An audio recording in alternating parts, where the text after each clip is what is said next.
नमस्कार मित्रों, मैं डॉक्टर राधाकृष्ण इजी सॉल्यूशन पर आपका स्वागत है। सबसे पहले तो आपसे रिक्वेस्ट है कि यदि अभी तक आपने मेरे चैनल को सब्सक्राइब नहीं किया है तो सब्सक्राइब भी कर लें, मेरे बेल आइकन को प्रेस कर लें। अब बात हुई स्वस्थ फसल की, अब बात हुई फसल की उत्पादकता बढ़ाने की, अब बात हुई फसलों की बढ़वार और वृद्धि करने की, तो उसके संबंध में कुछ बातें हैं, इन्हें समझ लेना बहुत आवश्यक है। पहले तो यही है कि पौधे का विकास, पौधे का स्वास्थ्य, फसलों की जो उत्पादकता वो निर्भर करती है कि वो निर्भर करती है जो पौधे हैं उनकी जड़ों का विकास कितना हुआ है। यदि जड़ों का विकास अच्छा हुआ है तो पौधों का स्वास्थ्य अच्छा रहेगा, पौधे अच्छी तरह से विकसित होंगे और अच्छे जो पौधे हैं उन पर अच्छी फ्लावरिंग भी आती है, अच्छी संख्या में फसल फल भी आते हैं, फूल भी आते हैं, फलियां भी आती हैं, बीज भी अच्छे आते हैं, बीजों का आकार अच्छा रहता है, बीजों की संख्या बढ़ जाती है, यानी कि जो उत्पादकता है उसमें निश्चित रूप से वृद्धि होती है। यदि जड़ें कमजोर हैं, जड़ों का पूरा विकास नहीं हुआ, तो फिर हम फसलों के स्वास्थ्य को लेकर, पौधों को स्वास्थ्य को लेकर ज़्यादा आशा नहीं कर सकते। निश्चित रूप से ऐसे में पौधे कमजोर रहेंगे, पौधे रोगग्रस्त भी हो जाएंगे या उत्पादकता में गिरावट आएगी। तो पौधों के विकास के लिए उनकी जड़ों का विकास होना बहुत आवश्यक है। आपने देखा होगा कि जो हम बीज डालते हैं तो बीज में अंकुरण की जो क्रिया होती है उसमें पत्तियां बाद में निकलती हैं। पत्तियों के माध्यम से पौधा अपना जो भोजन बनाने की प्रक्रिया तो बाद में शुरू करते हैं। सामान्यतः पौधे जितनी वनस्पतियां हैं अपना भोजन स्वयं निर्मित करती हैं। हम या समस्त प्राणी जगत अपने भोजन के रूप में वनस्पतियों पर निर्भर है। हम अपना भोजन स्वयं नहीं बना सकते। एक तरह से हम वनस्पतियों के माध्यम से ही अपनी आहार पूर्ति करते हैं। चाहे हम गेहूं की बात करें, चाहे चाहे साग सब्जियों की बात करें, फलों की बात करें, हम पूरी तरह से वनस्पतियों पर आधारित हैं।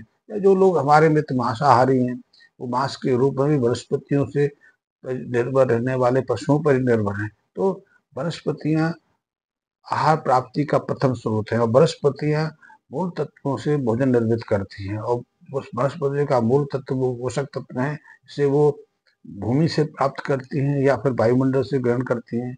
वायुमंडल से वनस्पतियां 3 तत्वों को ग्रहण करती हैं, तो जिसमें सबसे पहला है कार्बन, कार्बन डाइऑक्साइड के रूप में, ऑक्सीजन और हाइड्रोजन पानी के रूप में।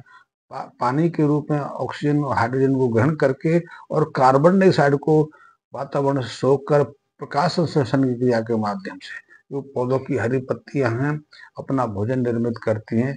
और भोजन निर्मित होता है कार्बोहाइड्रेट के रूप में, ग्लूकोज, डेक्सट्रोज, फ्रक्टोज के रूप में। उसे ही वो जटिल संरचना बदल देती हैं, अपने अपने विकास के रूप में काम लाती हैं या फिर अपने जो बीज निर्मित करने की प्रक्रिया में काम में लेती हैं और वही हमारे आहार के रूप में दूसरे प्राणियों के काम भी आता है। तो ये सिंपल सा नियम है। तो पत्तियों का विकास तो बाद में होता है, पहले जो अंकुरण की क्रिया है उसमें बीजों का निर्माण होता है। तो बीजों के माध्यम से ही वनस्पतियां अपने अन्य पोषक तत्वों को जमीन से ग्रहण करती हैं, जिसमें सबसे महत्वपूर्ण पोषक तत्व है नाइट्रोजन।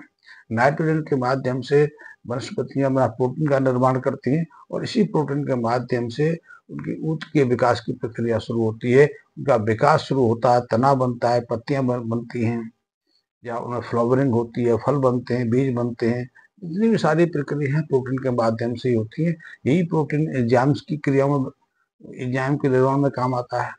यही प्रोटीन जो सेल्स निर्माण की प्रक्रिया में काम आता है। इसी जो प्रोटीन से एंजाइम्स और हार्मोन्स और दूसरे रासायनिक तत्व निर्मित होते हैं। तो लेकिन इस जो प्रोटीन निर्माण के लिए जो प्रमुख पोषक तत्व है वो है नाइट्रोजन, जिसे भूमि के माध्यम से जड़ें ग्रहण करती हैं। इसी नाइट्रोजन की आपूर्ति के लिए यूरिया का प्रयोग करते हैं। यूरिया में 40% के आसपास नाइट्रोजन होता है, लेकिन यही नाइट्रोजन गोबर के माध्यम से, गौमूत्र के माध्यम से या दूसरे जो कार्बनिक पदार्थ है उनके माध्यम से प्राप्त होता है। ये कार्बनिक नाइट्रोजन बहुत महत्वपूर्ण है क्योंकि ये फसलों को, ये पौधों को सीधे उपयोग में काम आता है। जैसे नाइट्रोजन को हम यूरिया के माध्यम से देते हैं, उसका तो डिकम्पोजिशन किसी और रूप में होता है, तब वो उपयोग में आता है। पहली तो नाइट्रोजन की बात हुई। दूसरा पोषक तत्व है फास्फोरस। ये फास्फोरस से बहुत महत्वपूर्ण है। किसी फास्फोरस से ऊत की संरचना या सेल्स जो है उनका निर्माण होता है। इसी फास्फोरस के माध्यम से तनों का विकास, जड़ों का विकास होता है, तन विकसित होते हैं, फ्लावरिंग के समय फूल निकलते हैं या फूलों का पॉलिनेशन होता है तो फल के रूप में बालियों के रूप में, बीज के रूप में रूपांतरित होते हैं। तो ये फास्फोरस भी बहुत महत्वपूर्ण है और इस फास्फोरस के लिए हम डीएपी का प्रयोग करते हैं कि डीएपी में नाइट्रोजन, फास्फोरस दो ही मूल पोषक तत्व रहते हैं। इसी फास्फोरस को हम एसएसपी यानी सिंगल सुपर फास्फेट से प्राप्त करते हैं। इसमें सल्फर और पोटासियम रहता है। या टीएपी से प्राप्त करते हैं, ट्रिपल सुपर फास्फेट रहता है। एमओपी से प्राप्त, क्योंकि जो जो पोटासियम की मैं बात करता हूँ, ये पोटासियम ही फास्फोरस की उपयोगिता के लिए महत्वपूर्ण है। फास्फोरस को से जो जो तत्व निर्मित होते हैं, उन तत्वों को या वनस्पति के विकास के लिए जो बहुत सारे पदार्थों का, रसायनों का निर्माण होता है, उस निर्माण के लिए बहुत सारी मात्रा में एनर्जी की आवश्यकता होती है। उस एनर्जी की आपूर्ति पोटासियम के माध्यम से होती है। कि एक वनस्पति जगत पे या संपूर्ण प्राणी जगत में, हमारे अंदर भी अन्य प्राणियों के जगत में ऊर्जा का एक रासायनिक तत्व रहता है, इसको एटीपी बोलते हैं, एडिनोसिन ट्राइफॉस्फेट। इसी के माध्यम से प्रत्येक रासायनिक पदार्थ को निर्माण के लिए या मेटाबॉलिज्म के लिए ऊर्जा की प्राप्ति होती है। और इस तत्व के निर्माण के लिए फास्फोरस और नाइट्रोजन के साथ पोटासियम की बहुत आवश्यकता है। इसीलिए बुवाई के समय हम काफी मात्रा में ये सारे जो खादों का प्रयोग करते हैं। लेकिन जो ऑर्गेनिक खेती करते हैं, प्राकृतिक खेती करते हैं, या जब रासायनिक खेती के लिए रासायनिक खाद नहीं दे, तो हम इन्हीं पोषक तत्वों की प्राप्ति के लिए जो मूल वानस्पतिक स्रोत हैं, इसमें गोबर हो गया, पशुओं के मलमूत्र हो गए, या वेस्ट ऑर्गेनिक पदार्थ हो गए, फसलों के अवशेष हो गए, या पतझड़ में पत्तियां गिरती हैं, टहनियां गिरती हैं, उनके डिकम्पोजिशन से जो पदार्थ निर्मित होते हैं, या फिर ह्यूमस है। ह्यूमस में भी एक प्रक्रिया होती है। ह्यूमस में ऑर्गेनिक पदार्थ एक तरफ सूक्ष्म कणों में डिकम्पोज होते हैं और एक तरफ कुछ कार्बनिक पदार्थ डिकम्पोजिशन की प्रक्रिया के बाद अचानक स्थिर हो जाते हैं। इनका डिकम्पोजिशन आगे नहीं होता। इनका आगे नहीं होता उनको ही ह्यूमस कहते हैं। और ह्यूमस के अंदर पानी सोखने की क्षमता रहती है, तो नमी के बगैर कोई भी रासायनिक क्रिया सहजता से नहीं हो पाती है।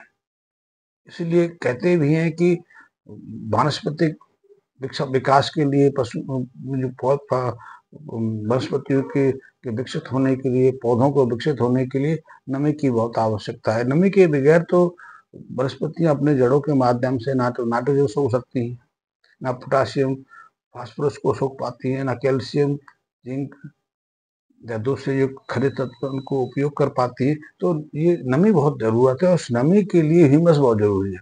जब मिट्टी में ह्यूमस की कमी हो जाती है, जीवांश की कमी हो जाती है, तो फिर नमी नहीं रहती, मिट्टी सूख जाती है, तो फिर ये ग्रोथ की प्रक्रिया अचानक रुक जाती है। इसीलिए आज के समय हम पिछले 30 साल में आज में कंपेरिजन करें तो किसानों को कई गुना मात्रा में रासायनिक खाद की मात्रा बढ़ानी पड़ रही है, फिर भी ग्रोथ रुक रही है। तो उसके लिए नमी बहुत जरूरी है। नमी के लिए ऑर्गेनिक जो ह्यूमस जरूरी है, जीवांश जरूरी है।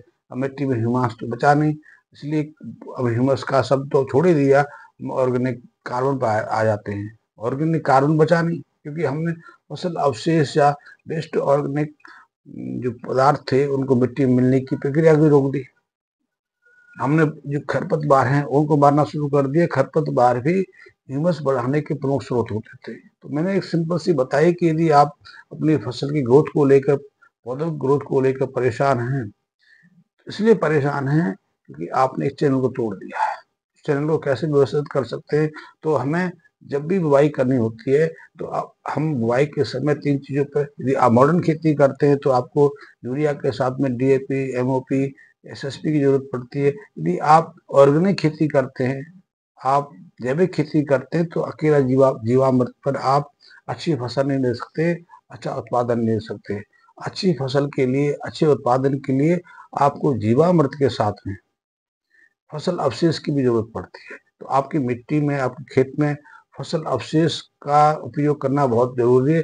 फसल अवशेष आप गोबर की खाद के रूप में कर सकते हैं, गोबर की कंपोस्ट खाद के रूप में कर सकते हैं, वर्मी कंपोस्ट के रूप में कर सकते हैं, या हरी खाद के रूप में कर सकते हैं। ये आप ये चीजों का प्रयोग नहीं करेंगे, आप जितना मर्जी जीवामृत डालिए, जीवामृत से आपकी मिट्टी को उतना फायदा नहीं हो सकता। हाँ, एक चीज हो सकती है, वो अभी हमने ध्यान में देना शुरू नहीं किया, अभी तो सिर्फ जीवामृत पर ध्यान दे रहे हैं। वो है कि जितना हम गुड़ और चीनी का प्रयोग जीवामृत के रूप में मिट्टी को करेंगे, उसके साइड इफेक्ट भी सामने आने शुरू हो जाएंगे। इसलिए मैंने देखा है, बहुत जगह मैंने देखा है कि जीवामृत का जितना प्रयोग करते हैं, एक समय तो मिट्टी भुरभुरी हो जाती है, मिट्टी में आपको केंचुए भी दिखाई देने लग जाते हैं। लेकिन जब निरंतर आप जीवामृत का प्रयोग करते करते चले जाते हैं तो मिट्टी फिर से हार्ड होना शुरू हो जाती है, मिट्टी की नमी फिर से गायब होने शुरू हो जाती है, मिट्टी में फिर से वो जो केंचुआ आपको दिखाई देते थे वो लुप्त हो जाते हैं।